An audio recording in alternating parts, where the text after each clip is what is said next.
But the point I wanted to get back to was the point that was raised by the DO official. And he's right. And what the inspector said is also right? You don't know how bad it is until you experience it or you see it for yourself. Now everybody in this room no doubt saw at least 3 pictures of Dominica after she was devastated by Maria. Everybody in here can't say that they never saw a picture of the devastation in Dominica. You saw the flooding with the water, you saw the winds, you heard the interviews. Everybody in here has to at least seen that for you to get an idea as to what a ravaging from a Category 5 storm can do, right? And still people don't take this thing seriously. I went in as part of a rapid assessment team into Anguilla after Maria hit Anguilla on its way up to go to Turks and Caicos and BVI and all those up there, right? And I went in 4 days after Maria had passed, and I had never seen nothing like that in my life, right? I didn't have a go bag. And that was the first time I got a go bag because the DEM called me and told me I had like 2.5 hours to get to the airport to take an RSS plane to go. And yeah, I had put down my name on the list, but as always, you figure, well, you never get the call, right? And it was the first time for me, so I had to rush home and grab everything, right? I didn't get to go to the bank. So I had some foreign exchange home, but it wasn't much, right? And I snatched that up because I carried that in a different wallet to my local wallet. I put my ID card and my thing, I had my passport, and off I went, right? From the time we were flying in, the amount of devastation that I saw, my motors were open because roofs were gone. You know, I'm coastal, so I was looking at beaches and I saw how narrow beaches were clearly from what they used to be. Even though I didn't know Antigua, you can see when a beach has been significantly eroded, right? We touched down and we went to the NOC that they had, and we started to get settled in and stuff.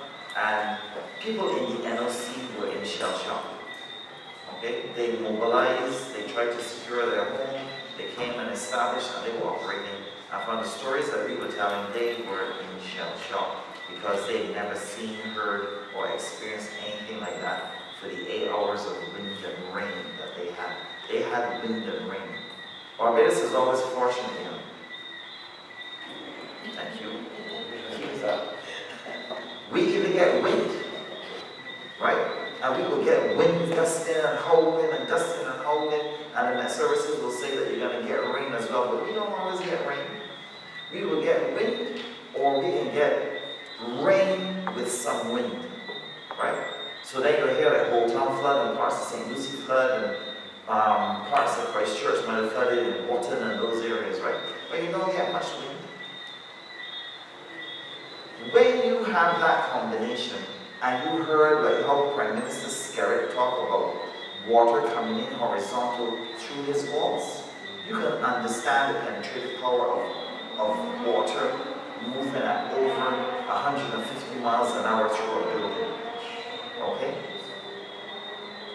They're coming in like bullets. It ain't nothing to scoff at. These people, when they went down there, told me literally that they were scared for their lives. You know, everyone says, you put your mattress against the door because you're trying to stop the wind from coming in, but your roof is gone.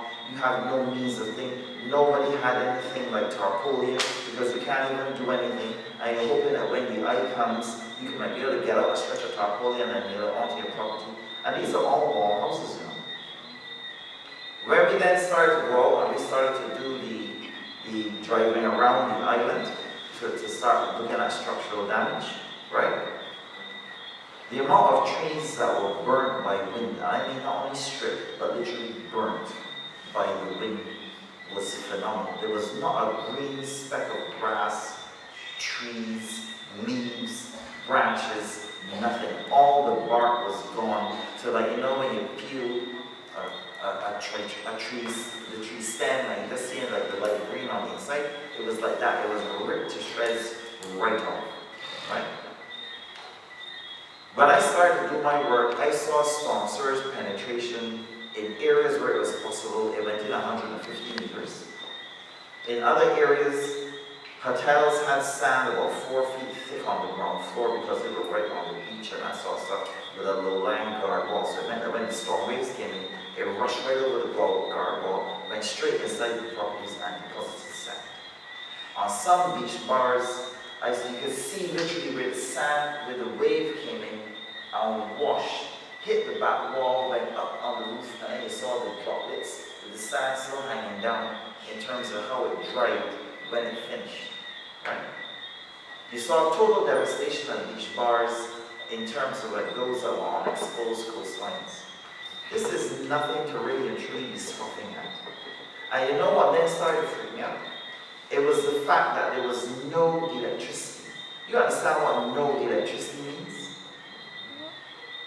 I never thought about it because when we have no electricity in Barbados, people think that no electricity means that my fridge and my TV and my freezer ain't gonna work. And last time we had it really bad, you remember people calling on the radio talking about their freezer full of meat and they had electricity for 4 days and they're going back.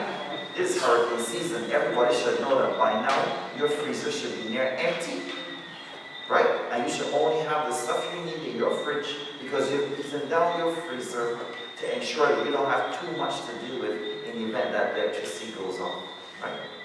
But electricity also means that there's no power to banks. And that's what it home to me. No power to commercial banks. That means you can't get money out of the ATM. You can't go in a line at a bank to get money. You can't do nothing. You can't go shopping. Because all the cashier registers and everything require power. So for the first 3 days, the place was on total lockdown. Even mini marts were shut. Okay? People who didn't have money were running to the bank and that sort of thing. And then gas. Remember, gas is not rationing, so everybody would have filled up their tank of gas. And like the police says, you can't control people after the storm has passed. People want to drive around and look at damage, right? But they ain't thinking that there's no electricity, so you can't pump gas. So all the gas that you are wasting driving around is gas loss until electricity is either restored or until the gas stations themselves can generate their own power to cause the pumps to work. And then you got to deal with the long lines of gas. Similar to what you saw when Maria was Harvey, or one of them, was headed to Florida and to Texas, when people were in long lines sitting for 3 hours, moving 4 feet, and then wanted to know that when they get in close here that there's no more gas available, right? That was what was going on in Anguilla, right? The gas station has to ration gas because if you get a mad rush on gas, they won't have any to last out. You had people trying to steal diesel from commercial diesel tanks, right? 5 days in, you had price gouging because the mini marts now open, okay? They have figured out that they can take in cash, but it's on a cash and carry basis, right? So you gotta have exact cash. And they only let in a couple people at a time inside the mini mart because they don't want anybody stealing stuff because people are now desperate, right? So you had your emergency handle facilities like the Red Cross and then established distributing food supplies and stuff. And in other areas where mini marts would operate, they will operate, right? But people started to cook food. And what used to cost $5, all of a sudden jumped to 7, then jumped to 10, then jumped to 15, and it's a normal plate of food that you're accustomed to paying $5 for. I said to myself, I never see that. That's in the space of like 4 days that I was there, but I was only there for like 6 days, right? And when I saw that, I then said to myself, you know, Barbados is not ready for it.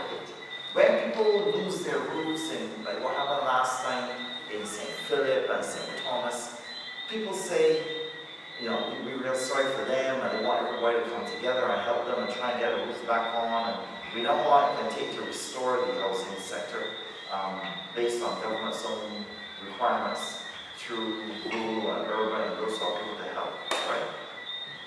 But you can understand what a catastrophic hit is going to mean for this